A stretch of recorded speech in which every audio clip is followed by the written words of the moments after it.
be done if we can have some dye that can absorb from, this 400 nanometer region to 1100 or 1200 region, 1200 nanometer region. So if we can have something or in the form of dye that we can design in such a way that if it is having absorption starting from this 400 nanometer to this 1200 nanometer region, and that dye, if it is anchored on the TiO2 semiconductor, then we can assume that the efficiency of this DSSC can be enhanced. So we are interested in this part only. So basically, if we look at the basic working principle of the DSSC, we can have that there are 4 efficiency optimizing factors. The first one is sensitizing dye, in which we are interested. The second one is semiconductor. This is TiO2, ZnO, SnO2 kind of things. And next is redox potential. Yeah, this is the one important factor in this DSSC. Initially, the redox potential or redox electrolyte has been used, which is a liquid one. So there is a problem of leakage in this DSSC. So currently scientists are working with some solid state DSSC kind of things, in which Spiro OMeTAD kind of materials have been utilized as a whole transporting materials. So if those materials can be used, then we can have solve the problem of leakage. Then we can have that more flexible kind of electronics or flexible organic solar cells or flexible DSSC that can be better than in comparison to their silicon counterpart. And next is electrodes. So what will happen in DSSC? When light falls, then the dye gets excited and the electron is transferred from the LUMO of the dye to the conduction band of the semiconductor. And that oxidized dye is further regenerated by this redox couple, and this redox couple is further regenerated by the electrodes. So this is what happening inside the solar cells. So why we are interested in porphyrins? So we want to copy the nature's way. So we are having chlorophyll that performs the synthesis, photosynthesis. So basically, this chlorophyll is having the porphyrin macrocycle similar to this one. And if you look at the absorption spectra of this chlorophyll, then you can see that it ranges from 400 nanometer to 650 nanometer somewhere. So what we want to do, we want to have, this is original porphyrin, in which this is meso position, this is alpha position, and this is beta position. So if we functionalize this porphyrin at these positions, then we can have absorption spectra ranging from this region to this region. And I want to mention one thing here, that this is not a original porphyrin is absorption spectra, because original porphyrin absorption spectra we are having SORE band in this region, and we have low intensity Q band in this region. This is a functionalized one. In order to, I want to match these two, so that's why I have functionalized the porphyrin in such a way that we can have some similar type of absorption spectra on the row. So basically, the absorption characteristics of the porphyrins can be explained by the Goderman's 4-orbital model. So what Goderman had did, he said that there are, if we have some porphyrin which is having D4H symmetry. So we are having 4 orbitals, A1U, A2U, HOMO minus 1, and doubly degenerate EG, that is LUMO and LUMO plus 1. So what is going on? So this there is a configuration interaction takes place in between this HOMO and HOMO minus 1 to LUMO and LUMO plus 1. So if their dipole moments overlap antisymmetrically, then it will give rise to this low intensity Q band. And they overlap symmetrically, then it will give rise to this high intensity B band or SORE band. So what will happen? You can see a clear valley between these two bands. So we want to functionalize the porphyrin so that we can fill this gap as well. Along with that, we can enhance the absorption spectra far from this, starting from this 600 to 650 nanometer up to 1200. So that's why we are, molecularly engineered our dye. So why computation is needed? Because before the time-consuming laboratory synthesis, we want to do it on computers. So basically, for this thing, we have utilized the density functional theory. So in order to solve the Schrodinger equation for the n-electron wave function, so we have used the electron density as an approach. And if we want to solve this VXC, this exchange correlation part, so we have for this these several functionals. Local density approximation, generalized gradient approximation, meta-GGA, and some hybrid functions. So we are utilizing this kind of approach in order to solve our Schrodinger equation, and by solving the Schrodinger equation, we can predict various properties of the materials, such as the band gap, the absorption spectra, and many more. So how the development of the porphyrins in DSSC took place. So if we start from the 1993, this work has been reported by the Grazel, who is also the inventor of the DSSC. So he used the chlorophyll kind of dyes. So basically these dyes comprises of chlorophyll, and they have got a very lesser amount of efficiency. Starting from there, we have reached to this point 2014, where the maximum efficient DSSC reported till date, which is having an efficiency of 13.1%, and that report has been published in the Nature. So from here to here, there is a successive improvement in the molecular engineering of the porphyrin dye. So what we did from here to here, actually the scientists have developed a new kind of approach, that is a push-pull porphyrin, or a donor-pi-acceptor kind of approach. So by utilizing the donor-pi-acceptor kind of approach, they have actually enhanced the efficiency of those porphyrins from this point to this point. And SM315 is the champion dye, for which the most efficient DSSC has been reported till date. So what is there in that SM315 champion dye? This is the champion dye. So in which they are having this porphyrin core. Here is the electron withdrawing group, and here is the electron donating group. And if you look at the absorption spectra for this champion dye, we can have a panchromatic absorption ranging from 400 nanometer to 700 nanometer. And they are also getting a significant absorption photocurrent for that as well.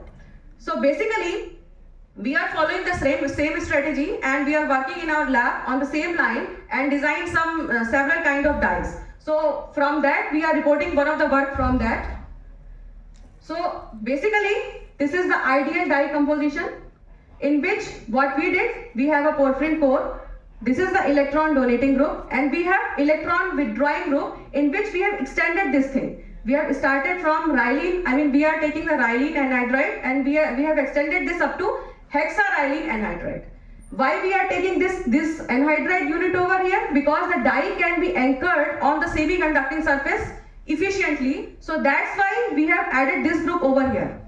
Now what is happening? In order to have an ideal dye, what we can have?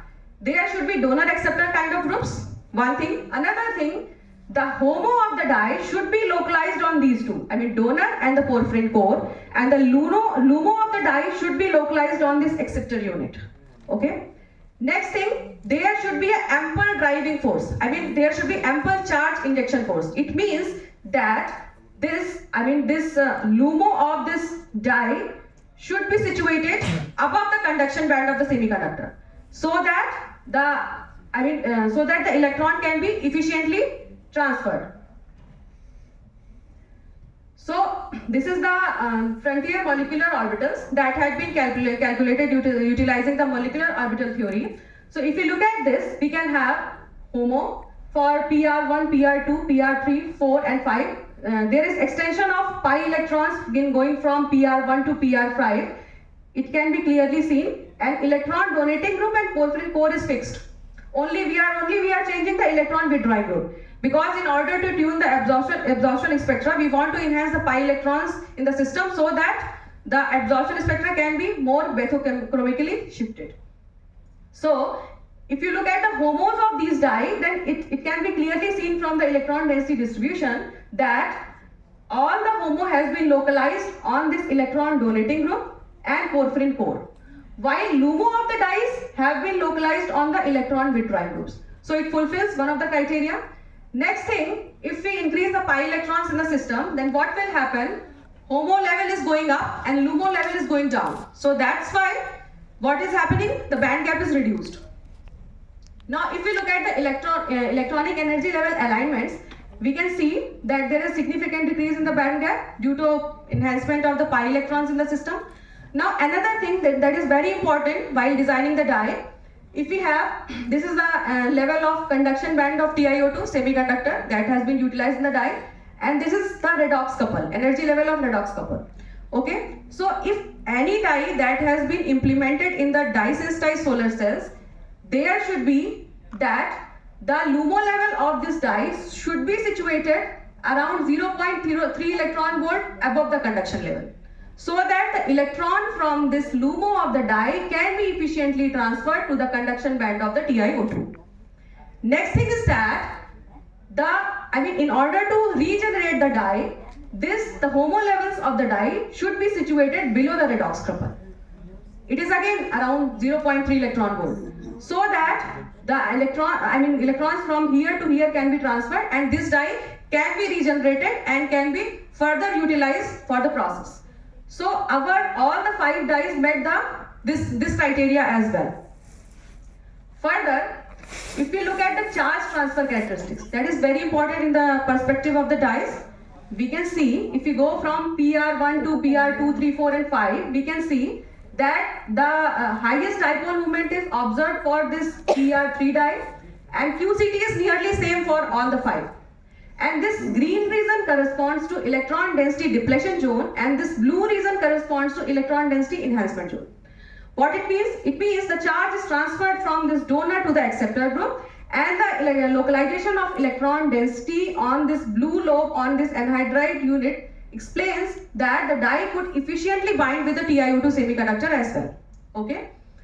Now what is happening? The charge is transferred from this region to this region, here to here, and it is significant for all the 5 cases. But for this PR3, this is found to be the interesting one. This can be further explained while I am discussing the absorption spectra for this dye. So if you look at the absorption property or the optical properties of these dye, we can see that we are having S0 to S1 transition, HOMO to LUMO, pi to pi star transitions, and these corresponds to the charge transfer bands, these high intensity bands, which corresponds to the 855 nanometer for PR1, 927 nanometers for PR2, 1035 nanometers for PR3, 1116 nanometer for PR4, and 1207 for PR5. So it can be clearly seen while going from PR1 to PR5, this peak is shifting. There is a bathochromic shift. This is due to the fact that there are pi electrons in the system that are increased.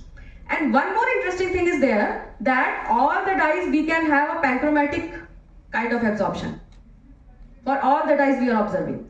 And the most important, the charge transfer band corresponds to the 1 electron HOMO to LUMO transitions. It can be clearly observed for all the 5 dyes.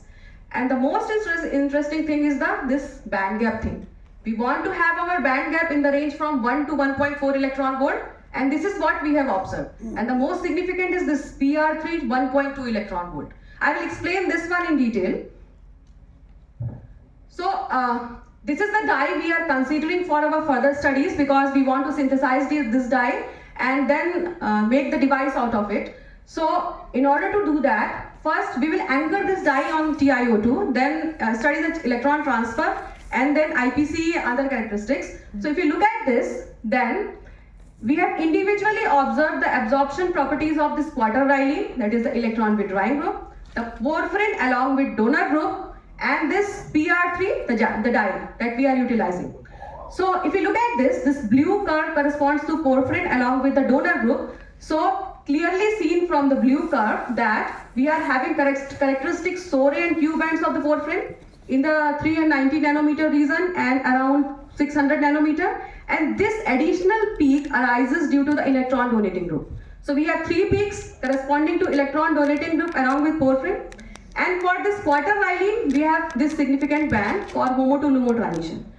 Now, we can clearly see there is a valley here and there is no significant shift over there individually. But if we combine these two, this quaterniline and this porphyrin, then what we can see, due to electron conjugation, we can have a panchromatic red absorption curve.